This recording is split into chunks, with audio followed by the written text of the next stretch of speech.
I had recorded a video this morning, but I don't know what was happening with my phone, and it just kept flickering on and off. And I tried to upload the video, and then it says something's wrong with it. And so the day is over. I got these animals some food, and I'm gonna make this short and sweet tonight. I'm just about done. I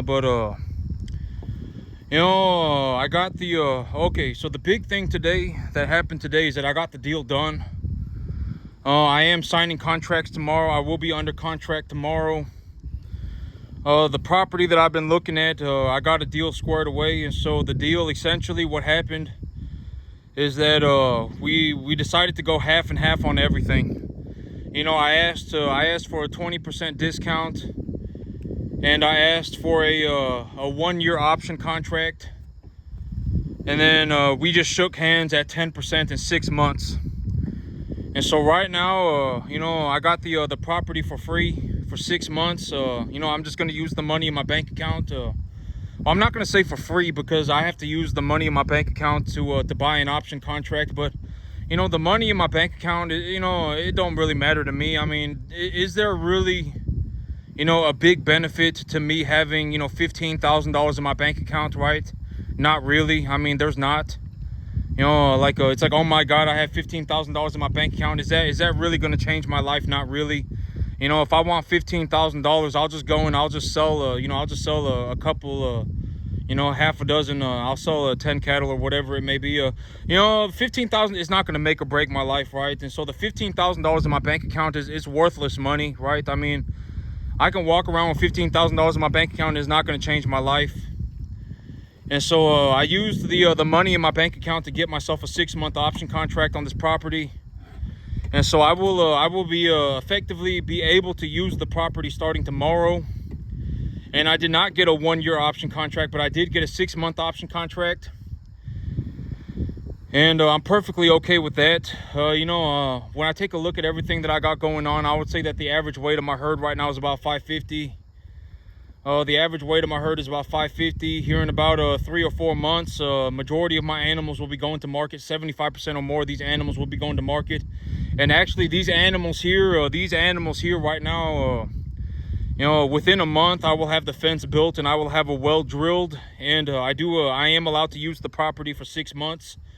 And so as soon as I get that fence built and as soon as that well is drilled, I will take these animals over to the new field. I'll take them over to the new field and I'll put them on grass. I'll put them on grass until they're about 800-900 pounds. And then when they're 800-900 pounds, I'll load them back up and take them to the sale barn. And I'll go pick up new calves from the sale barn, and then I'll precondition them here. I'll get them to about 400 pounds here. And then once they're about 400 pounds here and they've been given all their medications and they're all squared away and everything, I'll take them over to the new field and then I'll put them on grass. And so, it's about halfway through June right now. It's about halfway through June. And right now it's too late to plant any grass. And so I'm kind of thinking in my head, what am I going to do? What am I going to encounter when I get over on this field? But I was on this field a couple of weeks ago and I got to see what was on it. It's some kind of a grass, right? Like when I'm looking at a field, I know enough to at least know that, like if I'm looking at brush, I'll know I'm looking at brush. If I'm looking at grass, I'll know I'm looking at grass. And so there is some kind of a grass out there. I think I want to say it's like some kind of a common Bermuda grass or something like that. A lot of fields around here grow a common Bermuda grass, and a lot of fields also grow Johnson grass. But the grass was a bit too developed for me to think that it was I actually think that it may have even been a wild ryegrass. I'm not entirely sure, but I'm gonna have to go over there and take a look. But right now, with it being about the middle late of June, it's too late for me to plant any sort of a warm annual crop. It's going to get too hot here too fast. It's going to take about 10 days for the crop to germinate. And once the crop germinates, it's the end of June, it's the beginning of July. And even if I irrigate it, it's just not worth it. Because realistically, if I just wait 2-3 months, I can plant a cool season grass. And what I'll probably end up doing is when I get over to this new field, I'll take a look at it. I may just shred it. I may just run a bush hog over it. If I run a bush hog over it, it'll at least, I've always said, I've said this like 50 times already, but, if you physically remove the seed head on the plant, the plant will be forced to regrow it. If you have a plant and it's starting to produce a grain head, if you physically remove the grain head from the plant will be forced to regrow it. And so, you know, one way you can actually make the grass go into a vegetative state again, like if you have a grass right now and it's still growing, right, it's still growing and it has a seed head on it. If you want it to essentially start revegetating, if you want it to start producing a vegetative growth again instead of growing seed, you can shred the grass. You can bush hog the grass. You know, I've said this repeatedly before, but if you bush hog the grass, you know, it will force the grass to regrow. And if you force the grass to regrow, you can essentially increase the feed qualities of the grass. And so essentially what I'm going to do right now is that, you know, a lot of these animals, they're ready to go to grass. So, you know, these animals right here, all of them, every single last one of them, you know, if I let them loose on some grass, you know, I wouldn't have to worry about anything. I wouldn't have to worry about feeding them or anything like that. You know, these animals at this point in time, they don't need medication. They've all been vaccinated. You know, all the medical work that needs to get done on them has been done. And so, you know, these animals right here, they're all good to go on grass. And so I'm going to go and take a look at the field. Under any circumstance, I will have to have about a 3 to 4 week window where I get, you know, do not do anything, because the fence will need to get built and the well will need to get drilled. And so the fence needs to get built and the well needs to get drilled. And during that time period, I won't be able to put any cattle on the grass. I won't be able to put any cattle on the field. And so under any circumstance, I'm gonna be here with these cattle for about another 3 or 4 weeks. But as soon as I get that field squared away, but I did get the field under contract. I'll be signing the contracts tomorrow. We have come to an agreement, and you know, we've come to an agreement, and the agents are working on the contract as I speak right now. And so they are working on the contract, and you know, they actually, my agent, from my understanding, they're working on the contracts. We've come to an agreement. We're essentially just doing half on everything. You know, I wanted a 20% discount on the property, and I either wanted a 1-year option or I wanted either one, right? I said I either wanted better terms or I wanted a better price. You know, I said I either want a 20% discount on the property or I want a 1-year option on the property. And they gave me a 10% discount on the property and a 6-month option. And so I said, you know what, that's fine. No, that's not a big deal for me. When I take a look at my animals right now, I would say that the average weight on my herd is about 550. You know, the average weight of my herd is about 550. If I have about 3 months on these animals, the average weight of my herd will be about 800 pounds. And, you know, at the 3-month mark, in about 75% of these animals will be ready to go to market. And when they go to market, I can clear up my credit. You know, I can clear up my credit, and then I would have to wait for a month after I clear up my credit for the credit bureau to recognize that I cleared up my credit. And once that's all been done, I can go to the bank and I can get the financing. And so, you know, I thought it was going to take me 10 days, but it ended up taking me about 21. Now, I'm not exactly sure how long it took me, but it did take me longer than I anticipated. I thought I could get it done in 10 days. You know, when I you know, I made that video a few weeks ago, and I said in 10 days I will have a property under contract. I'm gonna go look at properties. This is exactly what I'm looking to do, and this is exactly why I'm looking to do it. And you know, I got it done today. I don't know how long it's been. I think it's been like 21 days. It's probably been like 3 weeks. I thought I could get it done in 10 days, and it ended up taking me like 21 or something like that, 23 or something. But I got a property under contract. I essentially have it for free for 6 months. I have it for free for 6 months. You know, essentially I took the money in my bank account and I gave it to the people, you know, because the money in my bank account is just money. You know, like if I have $15,000 cash in my bank account, it's not going to do anything for me, right? It's not going to do anything for me if I'm walking around with $15,000 cash in my bank account. You know, and instead of walking around with $15,000 cash in my bank account, I'm walking around with $250. It's the same thing, right? I mean, essentially anything that I'm going to do, I can do with $250, you know. I'm not going to go and spend 15 grand, right? I'm not going to be like, oh my God, I got 15 grand. It's time to go and spend 15 grand, right? That's ridiculous. I wouldn't do that, right? And so, you know, I essentially took the money from my bank account, which is just worthless money. It's not doing anything. It's just money sitting in my bank account. And I gave it to the people for an option contract, and they agreed to a 6-month option contract for that amount of money. And so right now, you know, and during that 6-month option contract, I'll have about a month where I won't be able to you know, really do anything on the property because the fence will need to get built and the well will need to get drilled. But I'm anticipating that I'm just taking I'm just going through everything in my mind. I'm kind of thinking about what did I see when I was on this property.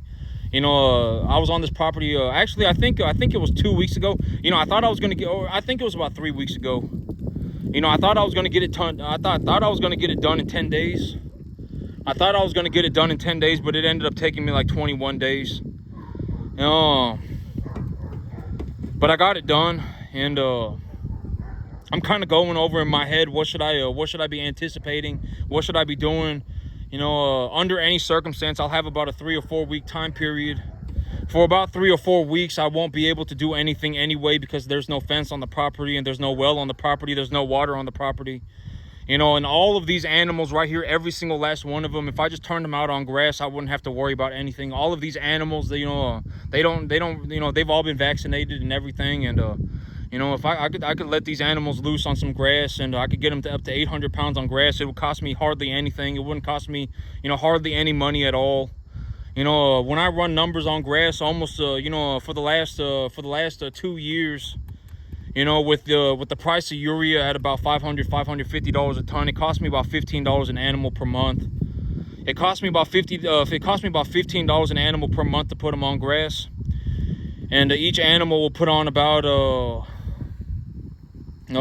90 pounds a month. They'll put on about 75 to 90 pounds a month. They'll put on about $150 to $180 worth of gain if I lowball the crap out of myself. But then you also gotta, if I sell an 800-pound animal at $2 a pound, that would be kind of pathetic, right? I mean, an 800-pound animal, realistically, an 800-pound animal right now is going to go for about $1,800–$1,900. That's just the market. That is the market for them right now.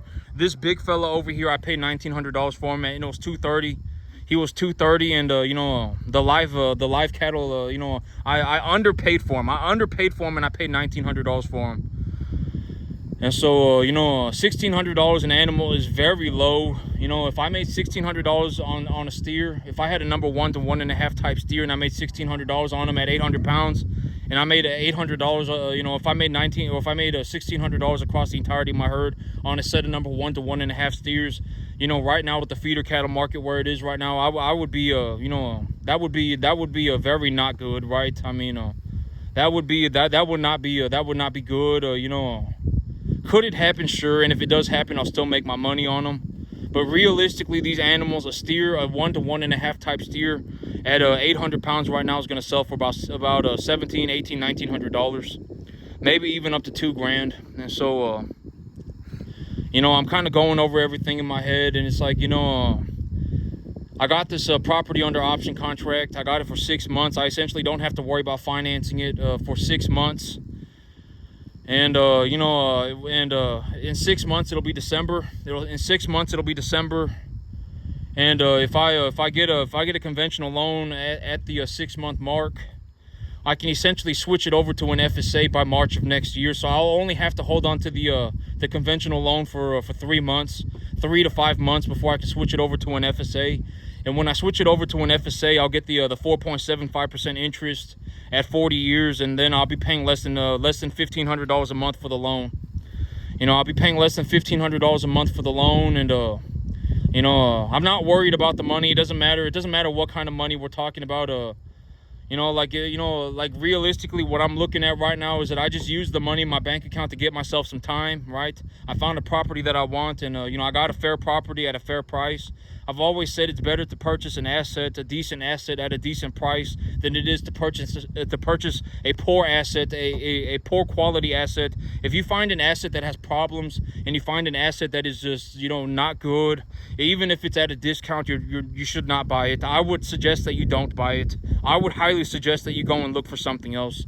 I got a good asset, right? I got a good asset at a reasonable price. That is what I would say. And I couldn't ask for more. I'm not going to ask for more. It's like if I walk around and I always look for good deals, it's just not going to happen, right? I need to do a lot of deals. I'm doing a lot of deals, whether it's on cattle or whether it's on real estate or whether it's on some kind of a business. I'm always doing deals all over the place. There is not any way for me to get a good deal on everything. The only thing about me is that I just do not take a bad deal. That's the only thing. As long as it is not a bad deal, then it's okay by me. If it's a decent deal, then I'll take the deal, right? If it's like I run the numbers, it's like, I run the numbers right now, and when I run the numbers, it's like, okay, so what is it? When I always say bake money into the cake, right? You always bake the money into the cake and make sure that the numbers work, because if the numbers don't work on a piece of paper, there is no way that you are magically going to make them work yourself. Like if you run the numbers on a piece of paper and you're like, oh, and you've come up with some, like if you've come up with some moronic plan, like, oh my God, if this thing works out for me in a mystical, magical fashion, then, I can make money on it. Don't do that, right? Take a look at the money and be objectively straightforward with yourself. So right now, what am I doing with my money? I'm taking the money in my bank account and buying a 6-month option for the property. Why am I buying a 6-month option for the property? Because right now I have a bunch of animals that are at about an average weight of 550 pounds. That is why I'm doing it. When I take a look at my herd, a majority of my herd is a number 1 to 1.5 type medium large frame animal. And the average weight on my herd currently is at about 550 pounds. And I want to take my herd up to an average weight of about 750. If half of my herd is a heifer and half of my herd is a steer, then I want the average weight of my animals to be 750, because I want to take the heifers to market at 700 and I want to take the steers to market at 800. That is the plan, right? That's been the plan for months, right? I've said, I've always said that if the plan changes, I will make a video and I will say that the plan has changed. Right, but that has been the plan for months. You can go back on my other videos and listen to what I've been saying. That has been the plan for months, right? I'm going to take my heifers to market at about 700. And I want to take my steers to market at about 800. If I get there and I realize that I need to increase the amount of money that I'm making per animal with the grain markets where they are right now, I may even decide to raise my animals another 100 pounds, right? If I need to increase the margin per animal, I will raise the overall weight of my herd, right? I've said that like 50 times already. If the plan changes, I will make a video and say the plan has changed and this is the plan now, right? And I've already said the only time the plan ever changes is if I objectively come up with a better idea. Other than that, the plan is going to be the plan. Stick to the plan no matter what. It does not matter, and I'm going to stick to the plan no matter what. And if I'm going to change the plan, I'm going to sit there and I'm going to take a look at the plan and I'm going to objectively change the plan. Right? I'm going to take a look at the details and I'm going to objectively change the details. I'm not just going to start walking off in a random direction. My life is a la la land journey. I fell out of heaven at 7. It's time to go on a mystical, magical adventure, right? I'm not going to do that stuff. If I take a look at my plan and I say my plan is this, and I want to change the plan, I will change certain details of the plan to make them objectively better. That's the only time I ever change the plan, right? Ever. And so, the plan is the plan for a reason. So why am I using the money in my bank account to purchase a 6-month option contract? Because I don't want to liquidate my animals early. That's the big reason. My animals are currently at about a 550 average weight.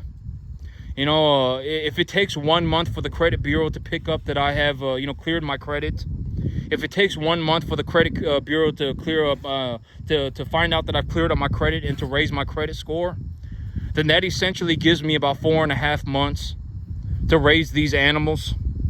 And in about 4.5 months, almost all of these animals, all of these animals will have gone to market within the next 4.5 months. The average weight of my herd as of right now is at about 550. So within about the next 3.5 months, these animals will practically all be going to market. I'll make my money on the animals. I will clear up my credit. And then I'm going to use the leftover money to clear up the debt on my truck, because currently I pay a few $100s a month for my truck. And I've already told you that if you talk to a banker, they will tell you how much they will lend you, right? And so essentially, if I anticipate that I will have to hold on to this conventional loan, if I anticipate that I will have to hold on to this conventional loan for 3 to 5 months before I can change it to an FSA, what am I at risk for, right? About $2,500 a month. That's about a $12,500. So realistically, if I can find some way legitimately do or die, find some way to make about $15,000 in the next 9 months, I'm in the clear. That's it. Don't worry about anything else. That's how I think. I don't worry about nonsense, right? Oh my God, what if, you know, A, B, C, D, X, Y, Z? I don't worry about that stuff. Realistically, what am I at risk for? About $15,000 in about over the next 9 months. That's what I'm at risk for. I bought myself about 6 months of time with the money in my bank account right now. You know, I bought myself about 6 months of time. And in about 3 to 5 months in the next year, I will be able to switch my money. I will be able to switch my loan over to an FSA. And when I switch my loan over to an FSA loan, I will essentially be paying about $1,400, $1,500 a month. I'll be paying $1,400, $1,500 a month for that 50-acre field. And then at that point, you know, I've already said this like 20,000 times, but when you look at my life, like when you look at me doing what I'm doing right now, right? I'm running 50 cattle. You know, all of these animals within the next month and a half, they're going to be going on grass. All of these animals are going on grass. And then I'm bringing in more animals. I've already paid for the option contract, right? The money in my bank account right now is going to be what buys me the option contract. You know, do I look like I'm worried about how am I going to find a way to make $15,000 over 9 months? Does that look like what I'm worried about? Or does it look like I'm worried about running 150 cattle, right?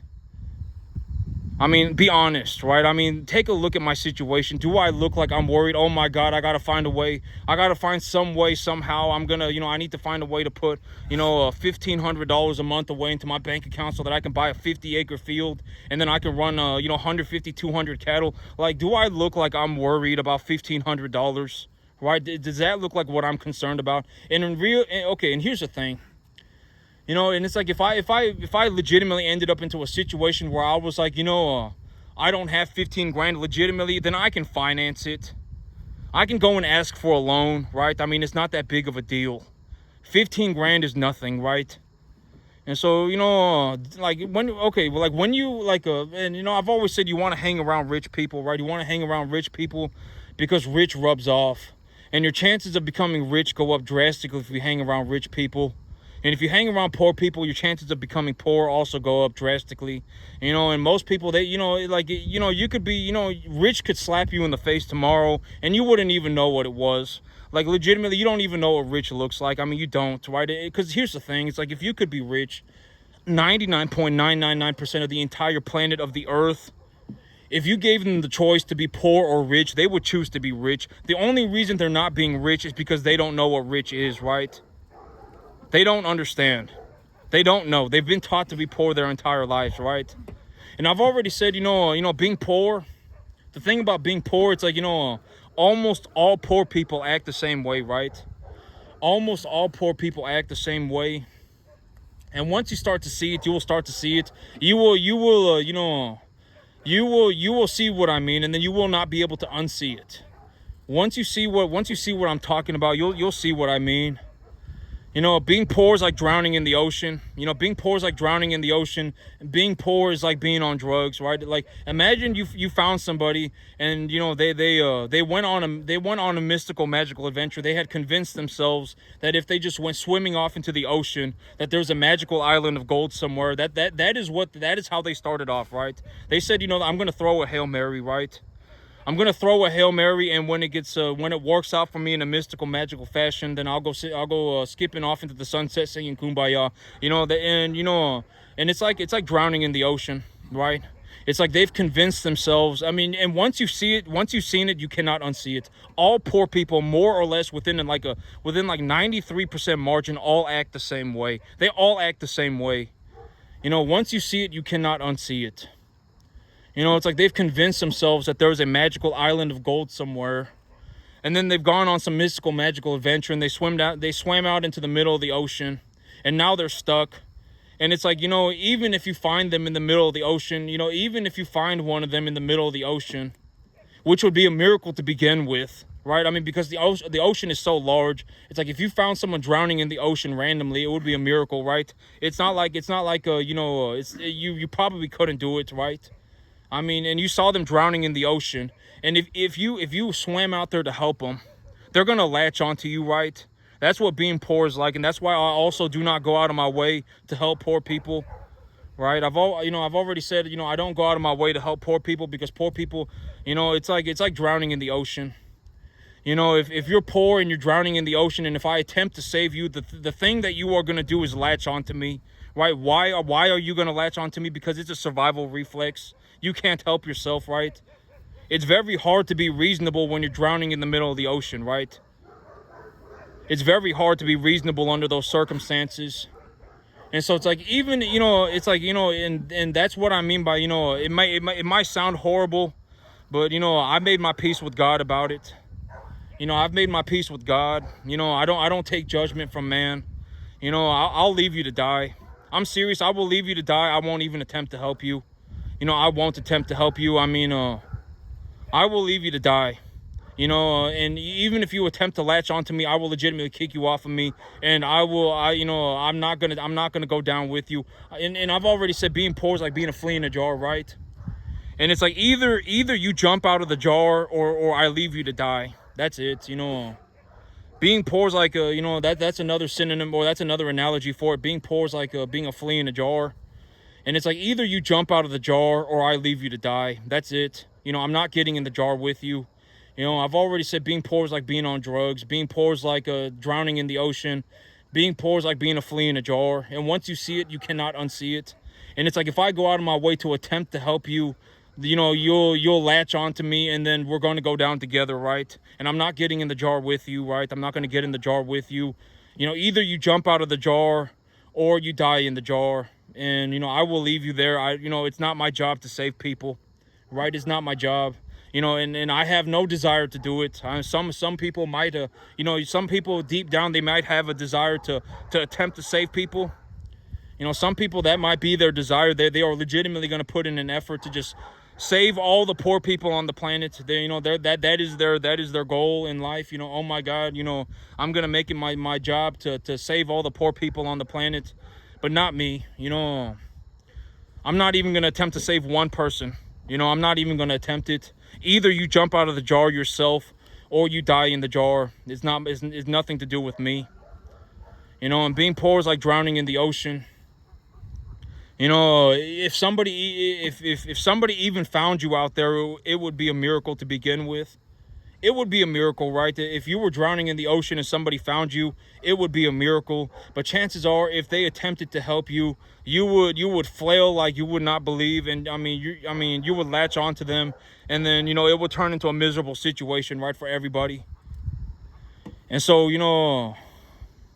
and that's my belief system. Either I legitimately chokehold you and drag you, or I'm not going to play this little lollygag, fiddle fart around with you type situation. I'm not going to do it. And if you flail too hard, I'll just leave you to die. It's not, I have no problem with it. I've made my peace with God about it.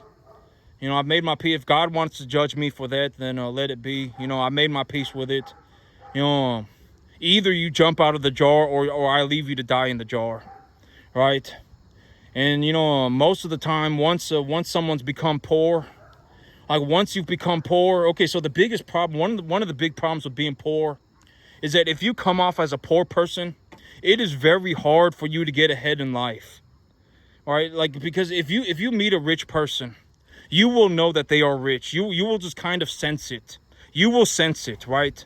You will sense it. This person is obviously very rich, doing very well for himself. You can kind of sense it. And when you're poor, it's the same thing. Rich people can sense it. And if you're poor, it is very hard for you to get ahead. Because why? Because the last part of not being poor, if you want to get out of being poor, the last thing you need to do is more to do with your character than anything else, right? You need to learn to not self-sabotage yourself. You can't be throwing these Hail Marys. You can't be going on these La La Land adventures. You cannot be going on these mystical, magical, fantasy adventures.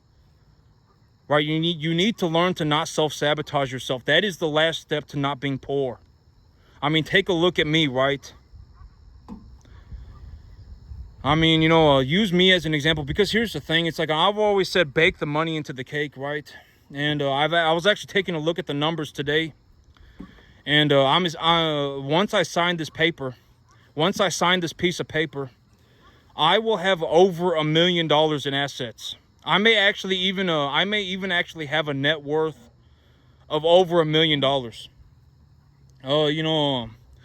Because I've already said that, when you take a look at a business is equitable.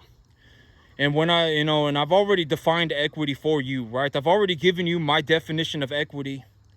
And equity is essentially something that is deemed to be valuable by the broader plane of humanity. So if you ask 10,000 people at random, are cattle valuable? Almost everybody will say yes. If you ask 10,000 people at random, is a room full of gold valuable? Almost everybody will say yes. If you ask 10,000 people at random, is a piece of land valuable? Almost everybody will say yes. And that value is appraised. That value, if you want to know the value of that asset, if you want to know the equity value of the asset, the way you figure out the equity value of the asset is you ask a banker that knows the asset. So if you want to figure out the equity value of your land, if you want to figure out the equity value of your business, if you want to figure out the equity value of your cattle, if you want to figure out the equity value of whatever it is that you have, whatever asset that you have that is equitable, the way that you figure out the equity value of the said asset is you go and ask a banker that knows the asset and can appraise the asset, and the banker will tell you, right? And if you ask the 10,000 people at random, is a business valuable? Is a business that makes money valuable? Almost everybody will say yes. If you ask everybody, is a business that loses money valuable? Almost everybody will say no, right? I mean, if something is valuable across the broader plane of reality, if you ask 10,000 people at random, is this said thing that I have valuable? If almost everybody would say yes, granted that every group is going to have tards, right? Every group is going to have several tards. And I'm not saying mentally handicapped. I'm just saying they're doofuses, right? Oh my God. Well, you have to consider the intentions of you're going to have morons in every group, right? Oh my God, is a business that's losing money. Well, you have to consider, you're going to have morons in every group, right? Oh my God, but beef cattle, they're not, I'm a vegan and beef cattle, oh my God, they're not valuable. You're going to have morons in every group, right? So excluding the morons, almost everybody's going to say, yes, this thing is valuable. And if they say, yes, this thing is valuable and it is valuable across the broader plane of reality, the way you figure out the value of that said asset is to ask a banker that knows the asset and can appraise the asset for you. It does not matter if it's a business. It does not matter if it's beef cattle. You could have a room full of gold. You could have a piece of land. You could have a building, whatever it may be. Right? The way you figure out the equity value of the business or whatever asset we are talking about is you ask a banker that knows. And and if you want to tap the equity, I was talking about this morning before before my phone messed up. But if you want to tap the equity, the way you do it, let's say you have something that is equitable. You do not liquidate your assets, right? I've already said that when I liquidate assets, there's only two reasons that I liquidate assets. And number one is that I need the cash. If I need the cash, I will liquidate assets. And number two, the only reason that I would ever liquidate an asset is if I do not have the capacity to appreciate the value of the asset profitably anymore, right? Those are the only two times that I will ever liquidate an asset. And the major three ways, I always spend money the same way. Right, the number one way that I spend money is I purchase tax-deductible assets that are appreciable profitably. Number one, always, all the time, right? All the time. So if I make money, what do I do with that money? The very first thing that I do is I go and purchase a tax-deductible asset that I can appreciate profitably. Number two, what do? I buy real estate, right? If I do not have, if I, like, in a situation like I am right now, I have 50 cattle on 10 acres. And, maybe I go up to 60, but that's about it, right? I have about 50 cattle on 10 acres, and, maybe I go up to 60, but that's it. And, at that point, it's like I should look into buying more land, right? Like what I'm doing right now, I got a piece of land under contract, right? I got a piece of land under contract. And so, you know, I'll go and I'll buy a piece of land. I don't have the capacity. I don't have the know-how to appreciate the value of a piece of land profitably. But a land is equitable. The land, a piece of land will be deemed to be valuable across the broader plane of reality. If you ask 10,000 people and then you cut out all the morons, almost everybody will say, yes, this thing is valuable, right? And therefore it is equitable, right? And so a piece of land is equitable. I do not have the know-how in terms of increasing the property value profitably. I don't know how to do that. But I do believe that the piece of land will go up in value over a long period of time. Like chances are, when I wake up at 80 years old, that piece of land is going to be worth more money than it is today. And that piece of land also gives me the opportunity to run more cattle, right? I can run more cattle. And, number 3 is equipment. And number 3, and when I say number 3 is equipment, I mean like number 1 and number 2 are up at the very top. And the number 3 is like at the very bottom, the floor.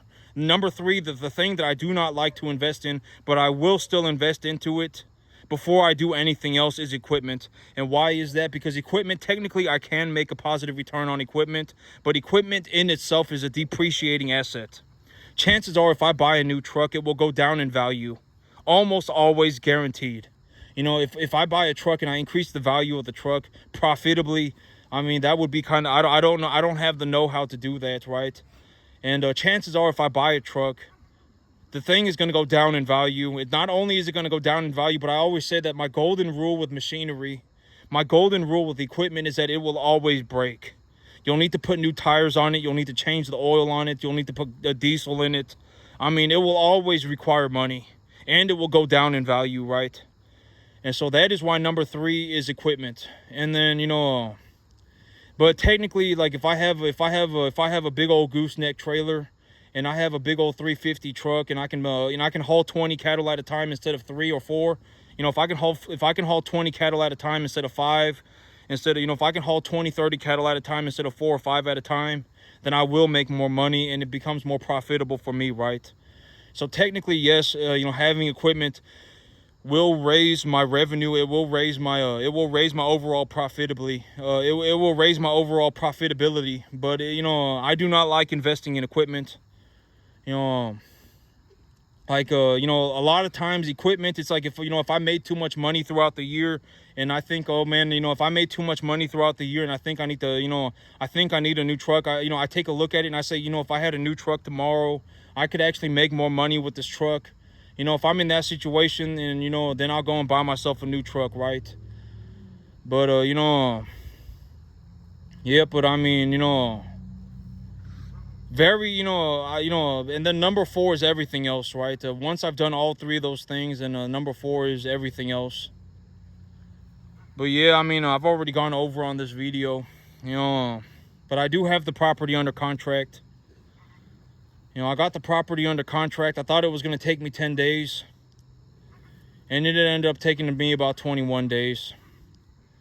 And so I got it done. It took me a little longer than I thought it would. But, I got it done. And I'm doing real good for myself. I took a look at it today and it's like, I officially, the moment that I sign the piece of paper tomorrow, as soon as I get done signing the piece of paper tomorrow, I will officially have over $1 million in assets. I will officially be an asset millionaire. And I did it all through farming. I did everything through farming. All of my net worth is tied up into my farm. And I will be an asset millionaire, and actually, I may even be an asset multi-millionaire. My asset portfolio, might actually be valued at over $2 million when everything is considered. Like my business, my cattle, my tractor, my 2 pieces of property. Everything. When everything is considered in the entirety, I may actually have an asset portfolio now that is over. And I wouldn't say that it's over $2 million. I just thought about it, and it's not over $2 million. It might be. It might be. But the entirety of my, when I talk about my asset portfolio, What I'm talking about right now is my LLC, because I have an LLC that has been established for my farm and just for my farm. This is something that a lot of people do. I don't know. Maybe I'll just give this to you as good information. But if you open a different business, you should start a different LLC. Because if you start a different LLC, the only things that you are liable for, even if you go bankrupt, if you file for bankruptcy, they can only touch the assets that are in your LLC, and at the end of the day, they still cannot take away your house, and they still cannot take away your truck. And so, every time you open up a new business, you should open up an LLC. You should do it. I would highly suggest that you go ahead and do it. Here in Texas, it only costs $300 to start an LLC. It only costs $300 to start an LLC, and filling out the paperwork, it only takes like 15 minutes. It only takes like 15 minutes to fill out the paperwork. And then anytime you purchase an asset, anytime you open up an account, like if you open up an account, let's say you go to the bank, and you open up a business account, you open that business account in your LLC's name. You open that business account in your LLC's name. If you go and you buy a truck, you put the truck under the LLC. If you buy a tractor, you put that tractor under the LLC. If you make any money in your LLC, you take that money that you made in your LLC and put it in the bank account that belongs to the LLC.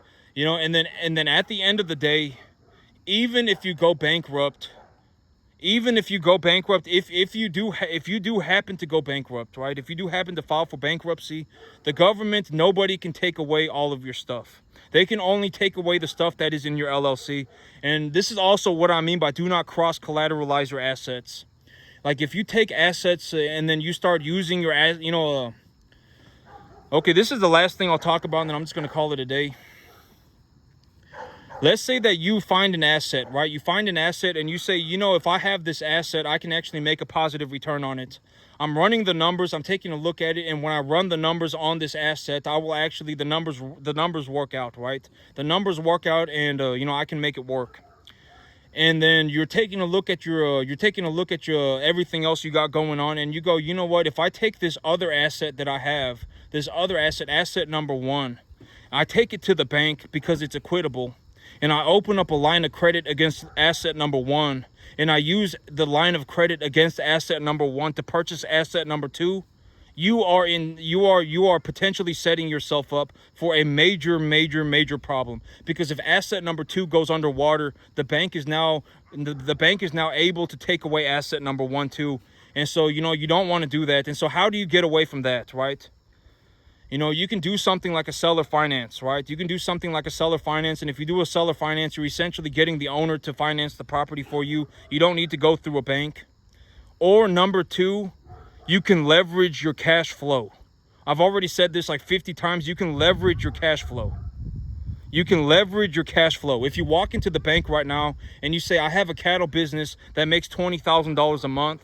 I have a cattle business that makes $14,000 a month. The bank will give you leverage for that cash flow. They will say, okay, this guy is making $14,000 a month on his cattle business. His cattle business has made $14,000 a month for a year in a row, right? He's made $14,000 a month on the cattle business, and now he wants a loan against that cash flow. That is the best way to do it. But you don't want to cross collateralize your assets. If you get into a situation where you are cross collateralizing your assets, you are setting yourself up to be in a massive amount of trouble. Because if asset number two goes underwater for whatever reason, the bank will also take away your asset number one. And if you lose all of your assets simultaneously, like a stack of dominoes, I mean, you lose everything right there. So you don't want to cross collateralize your assets. So how do you get away from cross collateralizing your assets? You either seller finance it or you leverage your cash flow. You make the money first. That's what I'm doing, right? I use the money in my bank account right now to open up an option contract against this property. Essentially, what I'm doing is I'm using the money in my bank account, which is worthless money. I don't need the money in my bank account. I'm using that money to open up an option contract for this new piece of property. It's going to get me 6 months. And once that 6-month period is over, I'll essentially just need 3 to 5 more months to qualify for the FSA. And when I qualify for the FSA, I will switch my loan over to the FSA loan. And when I switch my loan over to the FSA loan, I have a 4.5 or so, 4.5 to 5% rate, interest rate on a 40-year term. Essentially, I'll be paying $1,500 a month for a 50-acre field, right? And so what am I at risk for right now? Essentially, I'm at risk for about $12,000. I'm at risk for about $10,000 to $12,000 over the next 9 months. Over the next 9 months, I essentially need to find a way, do or die. You know, I either do it or I die trying. I need to find a way to somehow make about $10,000 to $12,000 to, you know, over the next 9 months. And if I can't do it, then I'll need to open up financing for it, right? And then by the time I'm at about May of next year, I can switch my loan over from the conventional loan to an FSA loan, right? And so and how am I going to do that? I'm going to go to the property effectively this weekend, right? I mean, I'm going to sign the paperwork for it tomorrow. And once I sign the paperwork for it, you know, it's a part of the agreement. You know, I'm under an option contract. I can use the property. Within the next month. I will have the fence built. I will have the well drilled, and then I'll have my animals on the grass. The average weight of my herd right now is at about 550. I'll put them on the grass. You know, I'll probably spray it with Duracor and then put some fertilizer on it, and then I'll grow whatever's growing out there right now. And then by the time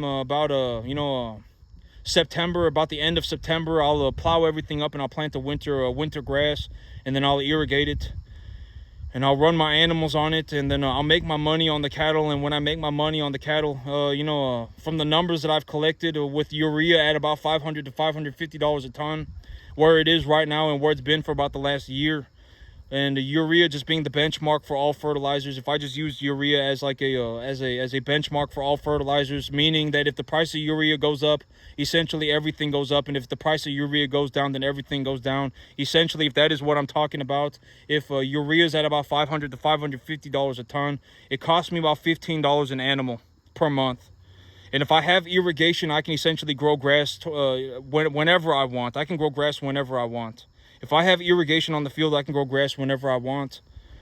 And so, but I was running the numbers, and, I officially, I am over the $1 million mark in terms of my asset portfolio.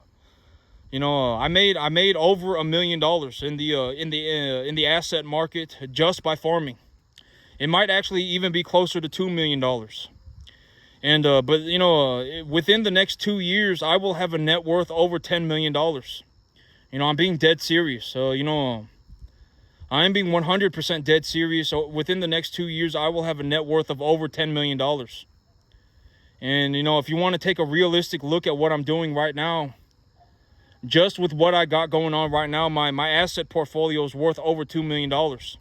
Just my farming assets. Just the amount of cash flow that I'm producing on my cattle, the amount of real estate that I have, the tractor that I have, everything combined. My asset portfolio just for my farming business is essentially over $2 million as of right now, and it's only going up. But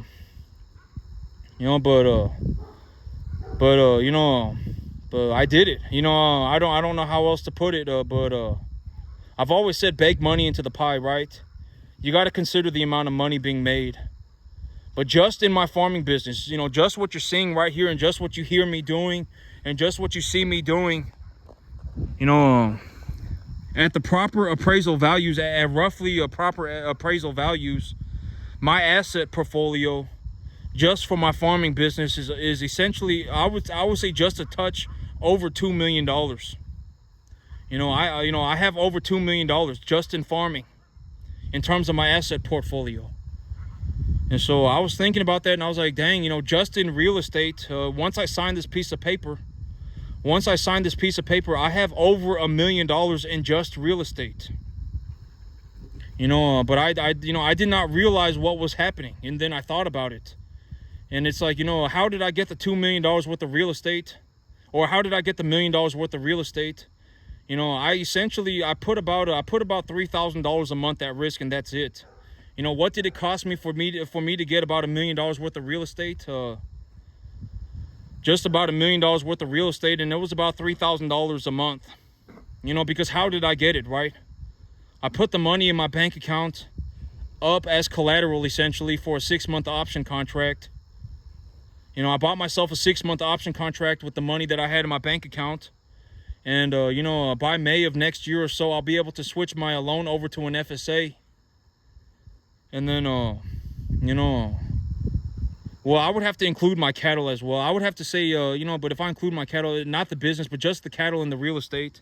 If I include my cattle and the real estate, you know, just that right there, I have over $1 million worth of assets. You know, I have over $1 million asset portfolio, and I did it for just about $3,000 a month. Oh, and so, but I managed to do it. Oh,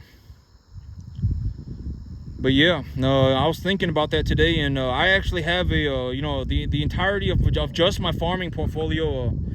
When you take a look at what I'm doing, and you see where I go this weekend, you're gonna see me go to the farm this weekend. I'm signing papers for it tomorrow, and the option contract starts, and so I'm gonna go over there this weekend, and I can start working on that field. And once I have that paperwork signed, you know, I have over $1 million in just you know, real estate and cattle. And then if you include my business assets, if you include the totality of my like the value of my business, you know, I have over $2 million I have over $2 million of assets in business, of everything combined. I have over $2 million. And so yep, and you know, on that $2 million asset portfolio, I'll probably make a return of about 12% a year. So I'll be making about $250,000 a year. You know, but I was running the numbers, and you know, yeah, but you know, as long as I essentially do not self-sabotage myself, you know, essentially, if I just keep going forward, I essentially have more money than I could ever, you know. I could buy whatever I want. If I want to buy more land, I can buy more land. If I want to buy more cattle, I can buy more cattle. If I want to buy a better truck, I can buy a better truck. I mean, I can essentially buy whatever I want as of this point. You know, granted that, you know, I continue forward with the plan, and I don't self-sabotage myself. If I just stick to it and I just keep after it, you know, I'll essentially have so much money that I can do whatever I want. You know, I'll have an asset portfolio valued at about $2 million, and I'll be making about a 12% return on that asset portfolio, which is about $250,000 a year. And I can do whatever I want. I mean, it's actually kind of sickening. Like deep down, it's kind of like, oh man, like you know, I haven't ever felt this before. You know, like you know, even if I wanted to, like let's say I take the $250,000 that I make and I buy more land and I buy more cattle and I raise that $250,000 to like $1 million a year. It's like you know, it's like well, you know, I'm you know, I'm actually it's not sickening. I don't know how to describe it. It's kind of like a I don't know how to describe it, but it's like, you know, you know, because, you know, with a $2 million asset portfolio, like when I look at my farming assets and I look at everything that I'm doing, and I realize that over the last 2 years I made about $2 million. I mean, it's kind of nuts. I mean, I didn't even know what was happening, and then I thought about it and I was like, you know, I got this new property. I got it. You know, it's going under contract tomorrow. I got a good asset at a fair price. I got a fair asset at a fair price. And you know, I don't know what to think about it. You know, but my asset portfolio, you know, I essentially made about $1 million a year over the last 2 years. And, you know, all of these animals within the next month and a half are going to be going on grass. They're all going on grass. And, you know, on my $2 million asset portfolio that you know, my farming assets just themselves is going to be worth about $2 million. and I'll make about a 12% return on it is what I'm anticipating. If I do real good, it's going to be about a 15% return. Somewhere between $250,000 and $350,000 a year is what I'm going to be making. And I don't know. You know, I don't know. I don't know. You know, I'm very proud of myself. I'm gonna say that. I'm very proud of myself. You know, I didn't build a $2 million asset portfolio on a 10-acre farm. You know, I will need to, you know, sign the paperwork for this new farm. And once I have the paperwork squared away for the new farm, and I take these animals over to that new farm and I get them on grass, and then I bring in new animals, my asset portfolio will essentially be worth about $2 million. And yeah, I did very well for myself. I did very well for myself. I'm just gonna say that. And you know, as long as I don't self-sabotage myself, I essentially have more money than I could ever use. You know, when I take a look at what I did, you know, granted that most of the money was made on the last part of the second year, I made roughly $1 million a year. You know, I did not notice it until earlier today, but in terms of my asset portfolio, I essentially grew my asset portfolio by about $1 million a year. And on those assets, I actually made a return of about 12% a year. And so, which is about $250,000.